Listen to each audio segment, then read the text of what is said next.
Assalamualaikum warahmatullahi wabarakatuh. Perkenalkan, kami dari kelompok 7 akan mempresentasikan mengenai mengelola perubahan organisasi dan inovasi. Kelompok kami beranggotakan 6 orang, yaitu yang pertama saya, Muhammad Amirul Hakim, kemudian Aziza Fauzi, Felix Davin, Mia Wirda, Arina Wahyuni, dan Julianus Gu. Perubahan dalam organisasi. Menurut Robin dan Coulter, perubahan pada suatu organisasi akan selalu melibatkan pada perubahan manusia, perubahan struktur, dan perubahan teknologi.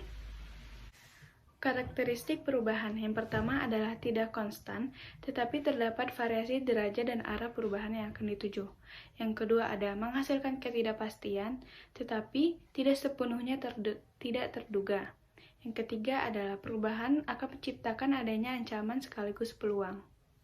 Faktor pendorong perubahan ada dua, yaitu faktor internal dengan faktor eksternal.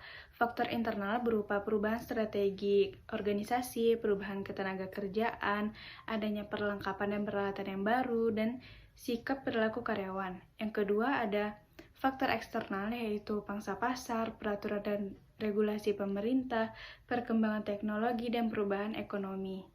Jenis perubahan. Jenis perubahan ada dua, yaitu perubahan terencana dan perubahan reaktif. Perubahan terencana adalah perubahan yang dirancang dan diimplementasikan secara berurutan dan tepat waktu, sebagai antisipasi peristiwa di masa depan. Biasanya perubahan terencana itu menghasilkan hasil yang pasti. Kemudian perubahan reaktif. Perubahan reaktif adalah suatu respon terhadap peristiwa ketika peristiwa tertentu terjadi. Proses perubahan. Yang pertama ada metafora air tenang atau the calm water metaphor, yaitu proses perubahan seperti kapal yang melintasi perairan yang tenang.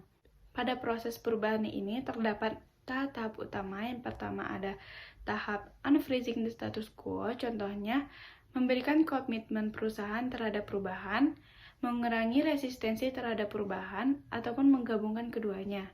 Yang kedua ada tahap changing a new status, yang terakhir ada refreezing to make the change permanent. Yang kedua ada metafora air cepat atau whitewater rapid metaphor, yaitu proses perubahan terjadi pada tempat dan situasi yang penuh dengan ketidakstabilan dan tidak dapat diprediksi, sehingga mengharuskan organisasi atau perusahaan secara kontinu melakukan perubahan agar dapat tetap bertahan. Shalom, Assalamualaikum warahmatullahi wabarakatuh. Perkenalkan, nama saya Julianus Gu, NIM 44180993. Nah, di sini saya menjelaskan tentang inovasi.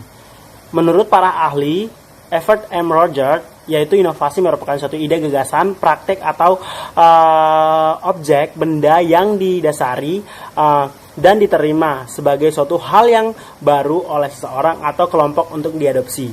Sedangkan menurut Undang-Undang Nomor 18 Tahun 2002, yaitu inovasi merupakan kegiatan penelitian, pengembangan, dan atau perkayasan yang bertujuan mengembangkan penerapan praktis, nilai, dan konteks ilmu pengetahuan yang baru atau cara baru untuk menerapkan ilmu pengetahuan dan teknologi yang telah ada ke dalam produk atau proses produksi. Nah, selanjutnya perbedaan kreativitas dengan inovasi. Kreativitas merupakan kemampuan untuk mengkombinasikan ide dengan jalan yang tidak lazim atau unik, sehingga menimbulkan perbedaan dengan yang biasanya dilakukan. Sedangkan inovasi merupakan hasil outcome dari proses kreativitas pada produk, jasa, ataupun metode kerja. Selanjutnya, menciptakan lingkungan yang tepat bagi inovasi. Nah, dalam proses inovasi diperlukan lingkungan yang tepat. Nah, untuk itu terdiri beberapa variabel, yaitu 3 variabel. Pertama, variabel structure. Variabel struktur yaitu mengadopsi struktur organik, sumber daya berlimpah, menciptakan komunikasi yang rutin antar unit, meminimalkan limitasi waktu pada proses kreativitas, dan dukungan penuh terhadap proses kreativitas. Nah, kedua, variabel budaya, yaitu menerima ambiguitas, toleransi terhadap konflik, membangun sistem yang terbuka dan transparan, dan umpan balik yang positif. Nah, ketiga yaitu variabel SDM, yaitu komitmen yang tinggi terhadap pelatihan dan pengembangan, keamanan pekerjaan yang tinggi, mendorong individu menjadi juara dalam proses inovasi atau unggul dalam proses inovasi. Nah, sekian. Terima kasih. Shalom. Assalamualaikum warahmatullahi wabarakatuh. Materi selanjutnya yaitu kategori perubahan. Ada 3 kategori perubahan, yang pertama struktur, yang kedua teknologi, dan yang ketiga manusia. Kategori perubahan struktur ditunjukkan dengan adanya perbandingan satu atau lebih komponen struktural seperti spesialisasi kerja, rantai komando, wewenang dan kebijakan, sentralisasi, desentralisasi, serta formalitas. Perubahan struktur dapat dilakukan sesuai kebutuhan saat ini. Kategori perubahan teknologi dapat merubah proses kerja, peralatan, dan metode kerja organisasi. Perubahan teknologi ditunjukkan dengan adanya penerapan otomatisasi pekerjaan dan juga komputerisasi pekerjaan. Kategori perubahan manusia. Hal ini dapat merubah sikap, merubah kebiasaan, dan juga merubah persepsi dan harapan. Selanjutnya yaitu teknik pengembangan organisasi. Ada 5 teknik pengembangan organisasi. Yang pertama, sensitivity training. Yang kedua, team building. Yang ketiga, intergroup development. Yang keempat, process consultation. Dan yang terakhir adalah survey feedback. Materi selanjutnya yaitu mengelola resistensi terhadap perubahan. Alasan mengapa manusia cenderung resisten terhadap perubahan yang pertama adalah perasaan nyaman dan aman terhadap kebiasaan lama dan situasi yang sudah ada. Yang kedua, ketidakpahaman mengenai proses dan manfaat perubahan. Yang ketiga, rasa takut kehilangan status sosial atau jabatan, wewenang, uang, rasa percaya diri, dan lain sebagainya. Yang keempat yaitu persepsi yang keliru bahwa perubahan dianggap tidak sesuai dengan tujuan dan budaya organisasi atau perusahaan. Selanjutnya, aksi manajer mengelola perubahan. Hal-hal yang dapat dilakukan yaitu edukasi dan komunikasi, partisipasi create, fasilitasi dan dukungan terhadap anggota dalam melakukan proses perubahan, negosiasi, manipulasi dan kooptasi, dan langkah terakhir yaitu pemaksaan. Metode agar karyawan dapat menerima perubahan. Ada 3 metode yaitu unfreezing, changing, dan refreezing. Metode unfreezing dapat dilakukan dengan memberikan alasan, bersikap empati, dan mengkomunikasikan dengan jelas terhadap anggota organisasi. Metode yang kedua yaitu changing, dapat dilakukan dengan cara menjelaskan manfaat, identifikasi atau pilih champion, mendapatkan masukan dari karyawan, memperhatikan waktu,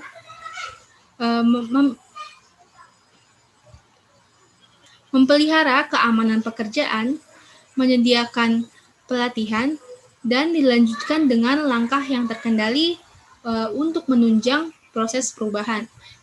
Yang ketiga yaitu metode refreezing. Hal ini dapat dilakukan dengan cara menunjukkan dukungan dari manajemen puncak atau top management, mempublikasikan kesuksesan, melakukan koreksi di tengah jalan atau mid-course correction, dan yang terakhir dapat membantu karyawan yang mengalami stres atau kesulitan. Terima kasih.